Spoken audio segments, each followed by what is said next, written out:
आम्हाला जिथं वाटत नाही डांबरीकरण व्हायलाच पाहिजे. या ठिकाणी आता जे परिसरातले तरुण आणि जागृत जे तरुण आहेत ते इथं बसलेले आहेत. आपण पाहू शकता दोन्ही बाजूला डांबरीचा रस्ता आहे आणि मध्ये पाईपलाईनच्या निमित्ताने खोदकाम केले. खोदकाम करून हे रस्ता असाच ठेवलेला आहे आणि इथं आता कॉन्क्रीट करायचं यांचं काम चालू झालेलं आहे. दोन्ही बाजूला डांबरीकरण असताना मध्ये कॉन्क्रीटीकरण करणं हे नियमाच्या बाह्य आहे. नियमात हे बसत नाही. सार्वजनिक बांधकाम विभाग PWD यांच्या मार्गदर्शन पत्रकानुसार आणि महानगरपालिकेच्या मार्गदर्शन पत्रकानुसार जो रस्ता खोदकाम केला जातो तो रस्ता as it is light to light करणं बंधनकारकच आहे.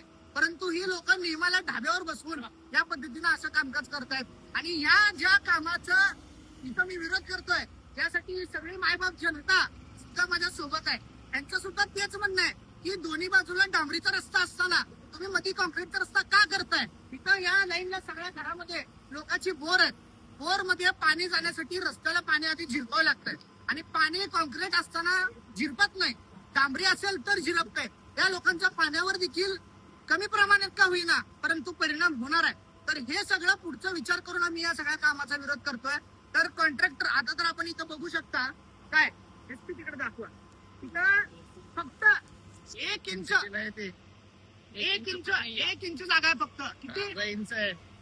1 इंच फक्त जागा आहे. आपण पाहू शकता म्हणजे 1 इंच मध्ये तिथं सुद्धा उलटा कर 1 इंच फक्त जागा आहे.